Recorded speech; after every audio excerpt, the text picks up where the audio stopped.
Hello ladies and gentlemen, my name is Nakusoo and welcome back to part 2 of the Super Mario World beta. On the previous episode we went over red coins, purple coins, translucency, references to other games, ROM hacks, and some scrap features that didn't make it into the final game. I'd like to thank everyone who left feedback in the last video. In this video I made sure to take the time and care to finish part 2, so I hope you enjoy it. So with that, today's part will consist of what a pointer table is and how it was used in Super Mario World, the different types of layers that the SNES incorporated and how it was first implemented in Super Mario World, going through a handful of the Super Mario World levels and giving my insight on them, changes made in the Overworld from the Super Mario World beta to the final version, how Shigeru Miyamoto felt about the release of Super Mario World and what it could have been like if it had more time spent on it, and lastly, improvements that transition into the GBA remake of Super Mario World. First up, we will be starting off with presenting the levels that weren't able to make it into the final build. You will notice the levels that are shown tend to be very short, glitchy, and basic. Some discussed later on will be similar to levels in the final version. Most of these levels don't contain names and are instead listed by their address. For example, 0x90001. I represent these levels with a shorter variation so it doesn't get too drawn out. The first level up is a Switch Palace located to the left of Valley of Bowser 3. It's unknown why it was scrapped, possibly due to time constraints. Coding inside Super Mario World indicated that the red Switch Palace would actually have been encountered much later, as we know the red Switch Palace in the final version is located in the Vanilla Dome. I think it would have been cool to have the red Switch Palace later on because it could have possibly gave you a different type of power up. As we know, there's only the green Palace Switch that gave you the feather and the yellow that gave you the mushrooms. Other than that, there was no other power ups, so it would have been pretty cool possibly having a fire flower out of the red Switch Palace blocks. Level 0200 is a well-known level as far as beta levels go. It was found in the pointer table. Now before I go on, I will explain what a pointer table is, as I was confused on what it meant and what it was used for. So in basic terms, a pointer table is an area of memory that is filled with addresses of other specific areas of memory. This makes it easier to identify sprites, levels, or other textures. So just think of it as an easy to access memory for the project being worked on, making it easier to keep everything sorted. Now back to the level. It was one of the first levels to be discovered and had the word test in yellow blocks. There is also an arrow that points downward at the end of the stage where there is a death pit located below. It was probably a way to test the death sequence in the game as well as being a placeholder for future level layouts. There is also a 1-up in this level on the side of the first letter T. If you want to play this level and many of the other levels that I will go through, make sure you check the link in the description box below. This specific level uses an action replay code. Matter of fact, it uses 2 and you have to do a specific set of instructions in order to play this level out of the other levels, so this one is very unique. I'm going to go over here and get the 1-up that is placed besides the T, and there's nothing really else on this stage, so let's die. Level 13E5. This level is an early concept of the donut plains from Super Mario World. It appears a total of 3 times in the pointer table. The background is supposedly scrambled and it has the name number 2 Morton's Plains. Sadly, I couldn't find any images related to this level, so imagine the donut plains with less sprites and some garbled background. In level 82C3, you can see the background being scrambled as well. Switching to a different tile set could fix the background. It looks to be the mountains and parts of underground level textures used in Super Mario World. How weird. Level 0263 was another special level as it appears before any other level other than the test level mentioned earlier. There's a high chance that this was one of the first levels designed for Super Mario World. Notice this highlighted platform. The movement pattern was similar to the ones in the forest area of Super Mario World, which moved vertically. The difference here is that the platform moves horizontally rather than a vertical angle. It seems like this level was based in the sky, and by looking at the layout it seemed to be simple. It could have been scrapped on this alone. In this screenshot we can see coins, power troopas, and a pipe at the end. Next up, we have level 02BD. By looking at the layout, it seems like it was an early concept of Butter Bridge 1. The level has an identical look minus the pipes mixed into the mushroom textures. It's also supposed to contain a piranha plant similar to Super Mario Bros. 3 with a glitched texture of a Cheep Cheep. I mentioned this Cheep Cheep sprite in part 1 as well. I'm not really sure as to why they would scrap this type of piranha plant for the more standard ones.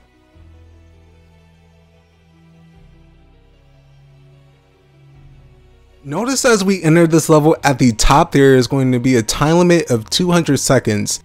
Now, a lot of these levels do have 200 seconds as the time indicator. Not all of the levels will have that, as you'll see later on, but that is something I wanted to know. Also in the background, you can see a lot of different color blues, a light blue, dark blue, and kind of whitish blue.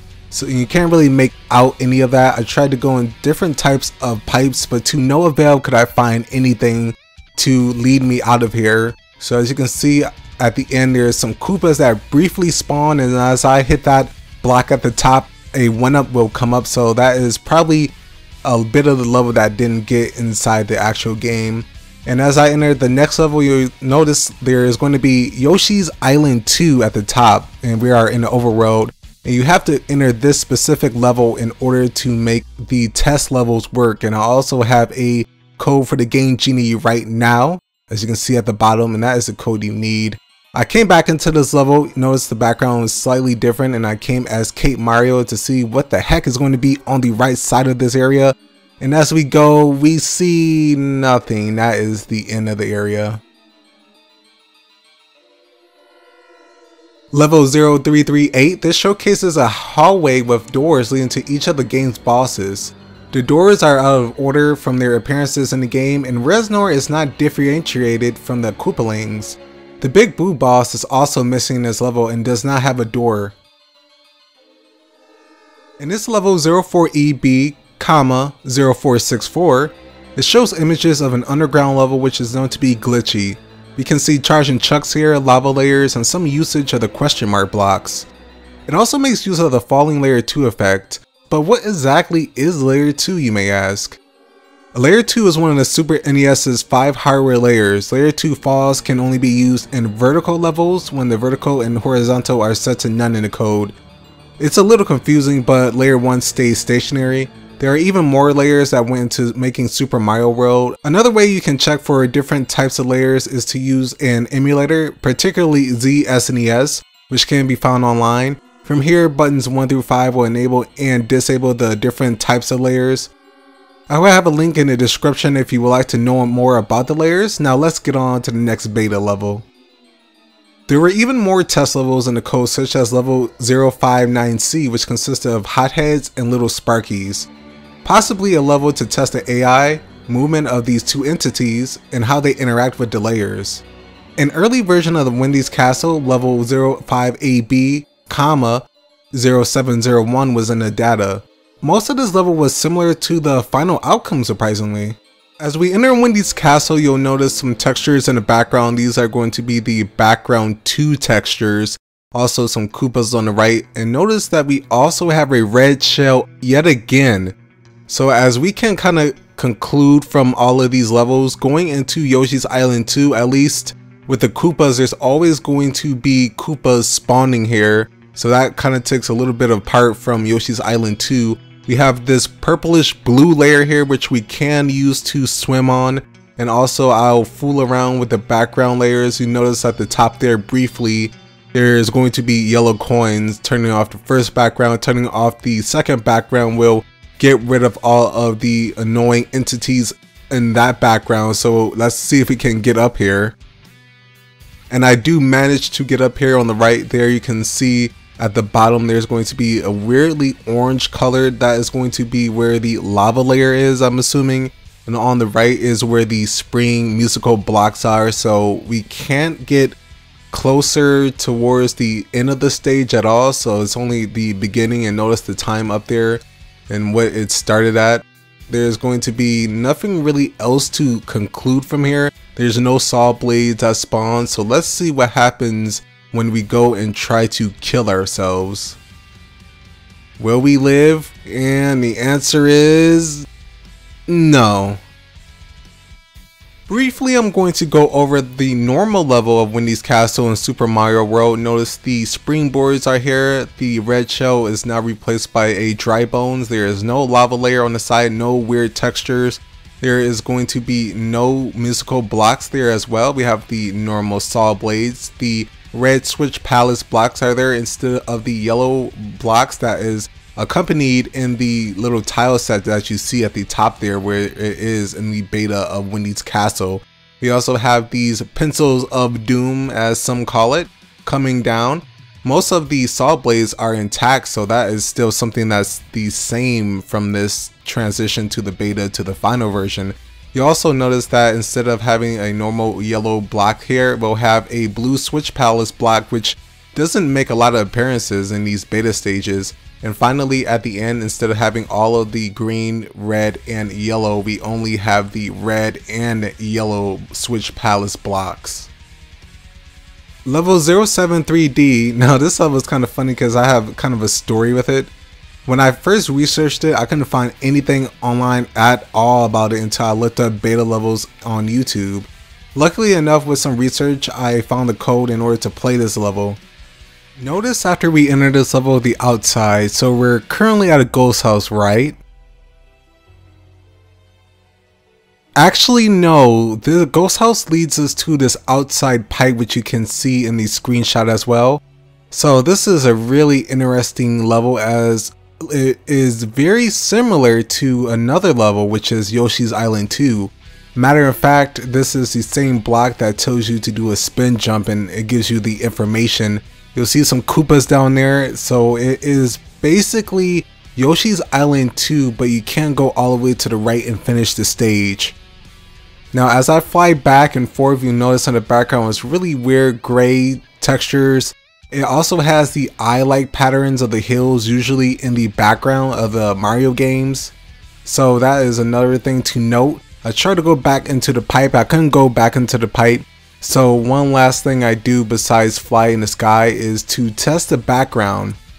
Now this is very essential to me, because when I was searching for this level, I was like, this looks very similar to that other level. Then I turned off the background layer 2, and then I said, whoa, is this it? And I was like, oh my goodness, it is.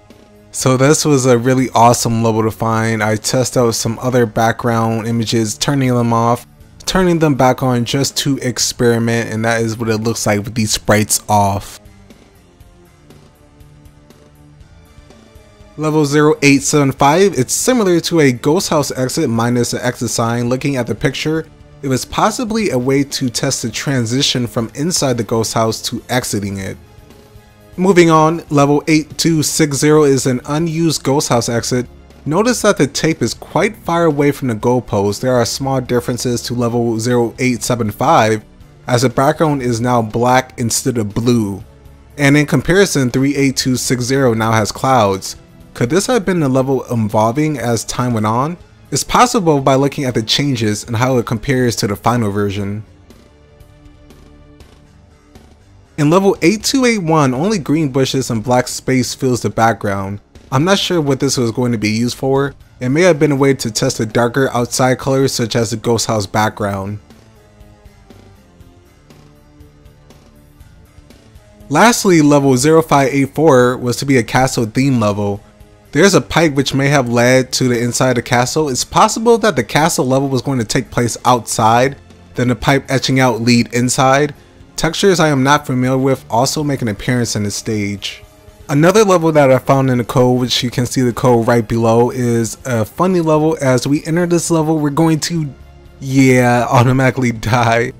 And I tried to come back into the level a couple more times.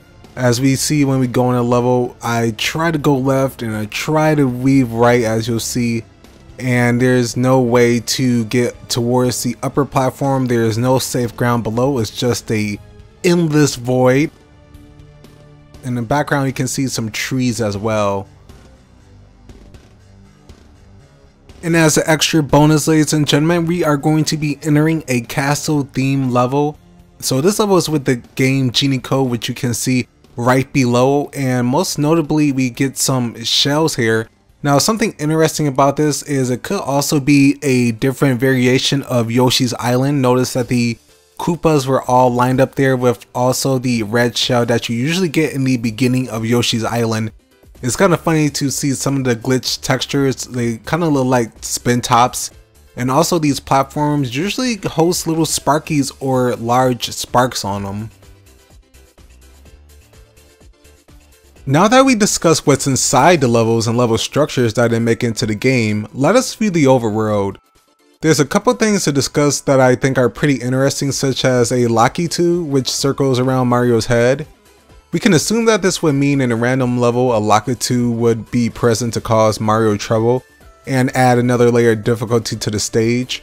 Another thing to ask ourselves is, would this just be the normal Lakitus or the subspecies that were introduced in the game, such as the Fish and Boo, Fish and Lakitus, and Pipe Lakitus? A blue jay was also present on the world map that would circle around Mario's head, maybe having to do with the cage level that I mentioned in part 1. There is also a Koopaling that works similar to the hand traps in Super Mario Bros. 3 that would drag Mario into the levels unwillingly. An animated piranha plant which could have been used for decorative purposes or even an obstacle that you would have to bypass was present on the world map. If you play Super Mario Bros. 3, notice I am repeating that name a lot. There were instances where you would have to bypass Koopa Bros, a sand trap, airships, and random cars that would give you access to a mini game. It was really influential at the time, stepping up the sheer content available for the time for the Nintendo Entertainment System. Here's a screenshot showing sprites that were either adjusted or scrapped in the final product. Notice the colors on some of the enemies are different. If you ever had a magazine, especially Nintendo Power, it has screenshots from various titles we all know and love at that time. Some of the screenshots changed from the final product or were entirely different from the pictures shown. Some magazines previewed Super Mario World and showed some things that didn't make it into the cut in the final release. Dinosaur Land at one time could have been considered to populate toads.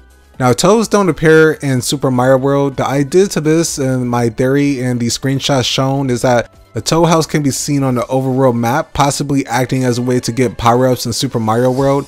Again, you know, similar to you get it.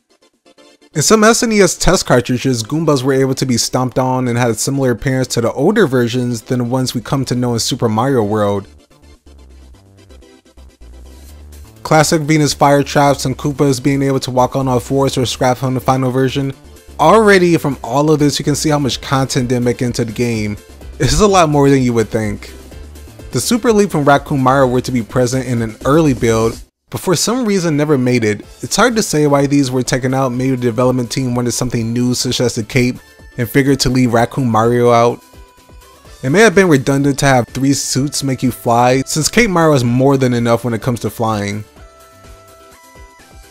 What are your opinions on this? I would like to know what everyone thinks about this feature, as it's one of the ones that surprised me the most. It took more than 3 years to create Super Mario World with a team of 16 people.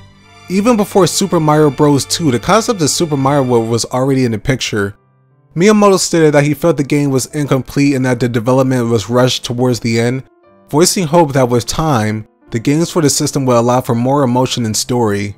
This is probably why Super Mario World 2 Yoshi's Island had an actual story within the game. You went through the game feeling for the characters, and even at times, the game could be dark for a Mario game. It was one of the first times you got creeped out, and it shows how much attention and care they gave Yoshi in his very first game, and how they stemmed off of that. Miyamoto also said he wanted Mario to have a dinosaur companion ever since Super Mario Bros. However, Nintendo engineers could not fit the companion into the limitations of the Nintendo Entertainment System. We were finally able to get Yoshi off the drawing boards with the SNES. Yoshi came in one size and 4 colors, with different powers and huge appetites. It makes you wonder what could have been with the outcome of Super Mario World if they continued to work on it for another year or two. There's a lot of stuff that could have been added, more levels worked on. There was a question I was asked: why do the color Yoshis only appear in the special stages in Super Mario World? Now, at first I thought to myself, probably because they wanted to give players something extra for making it to these levels, though looking back at all the information I found, the special stages could have been rushed since the special stages were at the end along with the secret stages in Super Mario World. The stages themselves are pretty easy even for being different, and even though they bring us the first multiple colored Yoshis, a lot of the levels are either really short or seems jumbled at times. This is purely speculation on my part, and for all I know the special stages could have been thought out before the ending of the game, though it makes you wonder what the game would have been like if it was fleshed out more. Before we end the video, I would like to talk about the GBA remake briefly and even back up what I said about the Yoshis. In the remake, when you find the different colored Yoshis in the special stages, they are then unlocked in the main overworld as long as you follow specific instructions. Being Small Mario nets you the normal Yoshi. Being Fire Mario nets you the red Yoshi. Cake Mario gives you the blue Yoshi, and Super Mario gives you the yellow Yoshi. And as you can see, they tweaked and changed this in the GBA remake, along with many other things such as being able to save and keep your extra lives, unique features to Luigi, and adding an intro to explain what exactly happened and why Princess Peach was captured in the first place. Well, ladies and gentlemen, that wraps up the Super Mario World beta. That's all the information I could find online, but I'm sure there are things I missed. And there are other details you can find in the links below if you wish to go even deeper into the backstory. Remember, a lot of what was said was purely speculation and theories on the screenshots themselves. We may never know what went through in development 100%, but I gave my best to give an overview on what I think happened during the beta and the final version. Let me know if you enjoyed this video. I would appreciate if you could leave a like, and if you did enjoy this video, post down in the comment section below on what you would like to see in the future as far as beta level goes for your favorite games. Thank you for watching, and always remember to stay classy. Later, folks.